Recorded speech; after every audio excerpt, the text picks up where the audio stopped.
তীব্র দাবদাহে পুড়ছে গোটা দক্ষিণবঙ্গ। জলসংকট পৌঁছেছে চরমে, দিকে দিকে জলের আকাল। গ্রামে প্রায় ১০০টা পরিবারের বসবাস। আদিবাসী অধ্যুষিত এলাকা ঝাড়গ্রামের জমির ডাঙ্গা। বৈশাখের শেষ প্রান্তে দাঁড়িয়ে জলের হাহাকার। জল জীবন মিশন প্রকল্পের আওতায় 2টি সোলার পাম্প বসানোর পরেও জল পেতে কালঘাম ছুটছে গ্রামের আম জনতার। জলের আমাদের প্রচুর সংকট। এখান থেকে সেখান থেকে জল নিয়ে আমাদেরকে ব্যবহৃত করা হচ্ছে আর কি। জলের আমাদের খুবই একটা কষ্ট করে আর কি। মাসাল থেকে জল পড়েনি, খারাপ হয়ে গেছে। কতদিন আগে খারাপ হয়েছে? হয়ে গেছে 7-8 মাস আগে হয়ে গেছে। প্রতিটি জায়গায় 2টি করে কল লাগানো হয়েছে।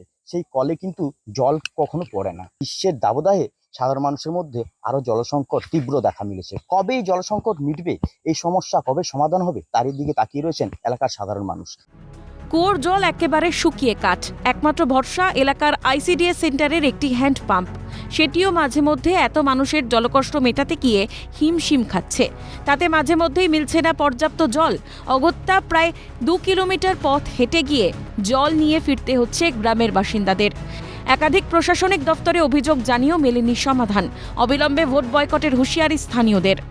কুলার খারাপ হয়ে গেছে, ওইটা তো 2 বছর হয়ে গেল খারাপ হয়ে গেছে। ওইটা 4-5 মাস হয়ে গেল খারাপ হয়ে করে। আসছে দেখছে, বলছে খারাপ হয়ে গেছে, এটা সারানো যাবে না, অন্যটা বানাতে হবে। আর কবে বানাই দিবে কবে না, আমরা তো জলের মরছি, কষ্ট হয়।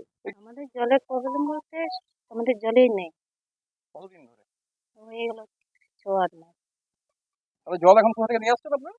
আমাদের সে একদম মাথাতে জল আছে, কত? 2-3 কিলোমিটার। কত কিলোমিটার হবে? এই তো 2 কিলোমিটার দূরে। ওখান থেকে জল বয়ে নিয়ে আসেন? হ্যাঁ। এদিকে জলকষ্টের কথা নাকি অজানা বলে জানিয়েছেন পঞ্চায়েত সমিতির সহ সভাপতি। অন্যদিকে শাসক শিবিরকে কাঠগড়ায় রেখে তুলোধনা বিরোধী শিবিরের। ওখানে 2টো সোলার সাবমার্শাল আছে, তা সত্ত্বেও মানুষের কেন জলের সমস্যা তা আমি দেখছি। 2 বছর ধরে যে সাবমার্শাল ওখানে খারাপ পড়ে আছে, এই খবরটা আমাকে ওখান থেকে এখনো পর্যন্ত জানায়নি। এই সরকারটা আছে চারিধারে লুটপাটের সরকার। এই সোলার পাম্প গুলো আজ ক বছর লাগানো হয়েছে, খুব জোর হলে 3-4 বছর লাগানো হয়েছে। তো এইগুলো বিকল হয়ে পড়ে আছে, সেটা প্রশাসনের কোনো হেলদোল নেই। জঙ্গলমহল দীর্ঘদিন ধরে তৃণমূল সরকার দ্বারা বঞ্চিত। তো এটা হচ্ছে তার প্রকৃষ্ট উদাহরণ।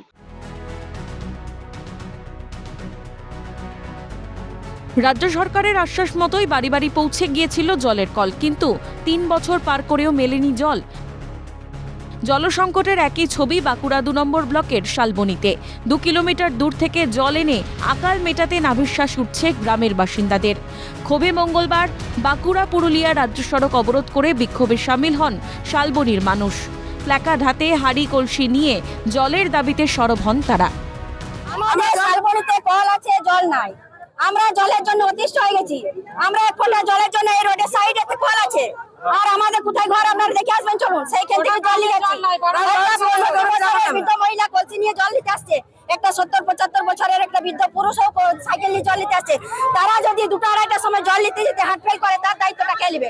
টিউবওয়েলের জল আমরা খেতে পারিনি, যে রান্না হয় নাই, ওই কলের জলে ভাত রান্না করলে আমরা খেতে পারি নাই। 12 মাস আমাদের জলের খাবার জল নয়, রান্নার জল নয়, প্রত্যেকটা মানুষের জলের অবস্থা। আমাদের জল বাইরের থেকে জল আনতে হয়, অন্য গ্রাম থেকে জল আনতে হয়। পুরুলিয়া যে রাজ্য সড়ক, সেই রাজ্য সড়ক অবরুদ্ধ করে কিন্তু পথ অবরোধ চলছে। কারণ হচ্ছে যে পানীয় জলের দাবিতে। কারণ এই বাঁকুড়া শালবনী বিভিন্ন সময় দেখতে পাচ্ছি এখানে কিন্তু যে পানীয় জলের সংকট, সেই সংকট কারণ বাড়ি বাড়ি কল এলো, এখনো পর্যন্ত কিন্তু জল পৌঁছায়নি।